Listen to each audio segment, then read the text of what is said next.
आज social media के माध्यम से बता देना चाहता हूं कि पूरे बांझेड़ी विस्थापित परिवार, अगर पूरे 3200 गांव को आप जोड़ लीजिए, अगर इस 32 गांव में अगर सबसे ज़्यादा किसी ने शोषण करने का कोई परिवार किया है तो उसका नाम है अमित यादव। और उनके पिताजी, उनके परिवार के लोगों ने इस क्षेत्र के विस्थापितों के साथ छलने का काम किया। हमारे विस्थापितों को 3000-4000 रुपया करके मुआवजा दिलाया गया।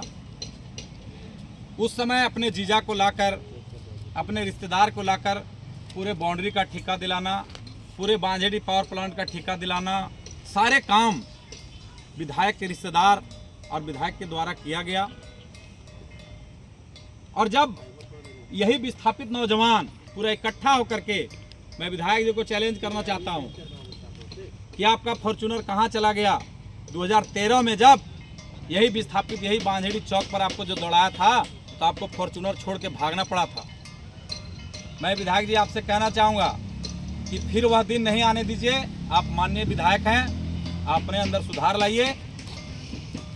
ऐसा नहीं कि विस्थापित नौजवान सब एकजुट हो रहे हैं और सबका यही मानना है कि 2013 विधायक जी को हम लोग फिर वो काम ना करना पड़े, क्योंकि आप एक माननीय व्यक्ति हैं और हम लोग सम्मान करते हैं आपका। और अगर आप चाहते हैं कि हम फिर जिस तरह से हमें 2013 में यहाँ के विस्थापित नौजवानों ने खदेड़ा था, अगर फिर उसी तरह आप खदेड़वाना चाहते हैं अपने आप को, तो यहाँ के नौजवान आज देख लीजिए आप, यही चेहरा पूरा बांझेड़ी को चलाता है।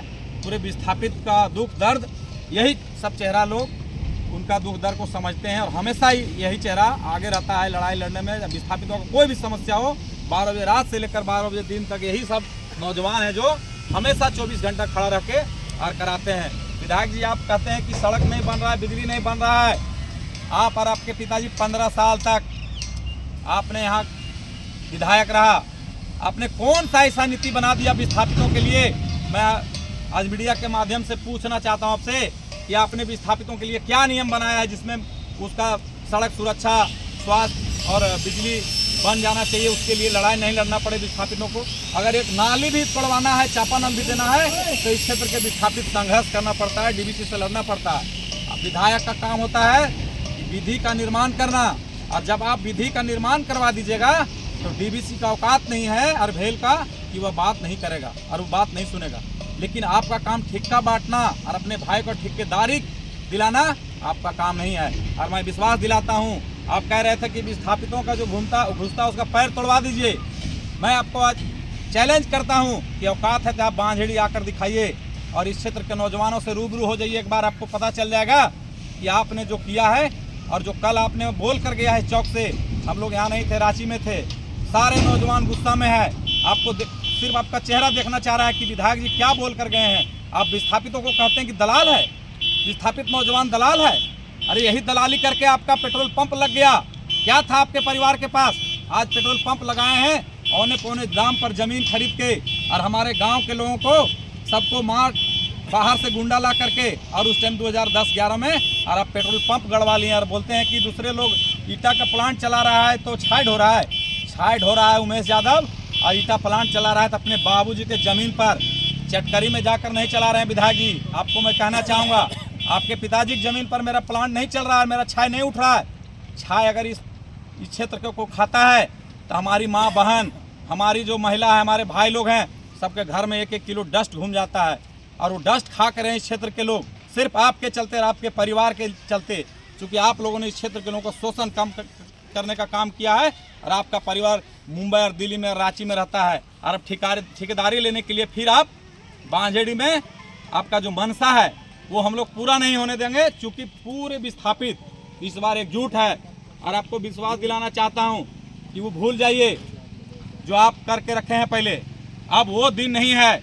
उस दिन हम लोग स्कूली शिक्षा प्राप्त कर रहे थे, आपके लोगों ने जब उस तरह से कर दिया।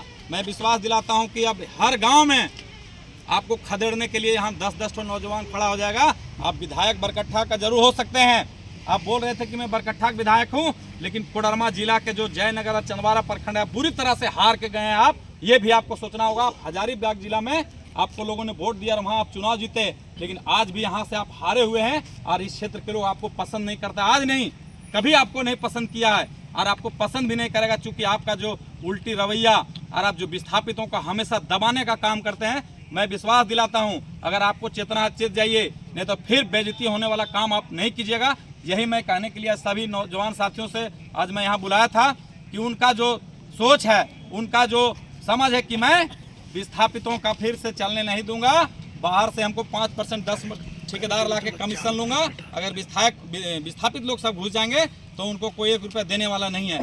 तो आप भूल जाइए, क्योंकि जो हमारा कमेटी बना है 2011 में संयुक्त विस्थापित प्रभावित मजदूर मोर्चा कमेटी, वह बहुत मजबूत कमेटी है। पिछले हम लोग चुनाव वगैरह में कुछ में हम लोग बिजी हो गए थे, बैठक नहीं करा पा रहे थे, लेकिन अब बहुत जल्द विस्थापितों का 2-4-10 दिन में हम लोग रोज बैठक कराते हैं और एक बढ़िया ऑफिस भी खुल गया है, आपको पता होगा। उसके बाद खास करके मैं डीवीसी के लोगों से भी कहना चाहूँगा, HOP साहब से और जो भेल के लोग हैं, आपको विश्वास होगा, यहाँ का इतिहास उठाकर देख लीजिए। इस प्लांट को जब भी चलाया तो इस क्षेत्र के विस्थापित ही चलाया है। कोई विधायक यहाँ मालिक नहीं है। 50 किलोमीटर से दूर से आता है, यहाँ धमकी देता है विस्थापित नौजवानों को, कहता है कि दलाल है और उसका टांग तोड़ देंगे। पहले आप अपना टांग बचा लीजिएगा विधायक जी, अगले बार आइएगा तो ये सब सोच के आइएगा कि आपका टांग सलामत रहे, क्योंकि यहाँ के नौजवान पागल हो गए हैं। मैं आपको बता देना चाहता हूँ, क्योंकि मैं सभी नौजवानों से भी बात कर रहा था और हमारे कुछ नौजवान यहाँ हैं इस क्षेत्र के जो भटके हुए हैं। मैं उन लोगों से आग्रह करना चाहूँगा कि अगर आप सच्चा विस्थापित की लड़ाई लड़ना चाहते हैं और स्वार्थ की राजनीति नहीं करते हैं, स्वार्थ आपके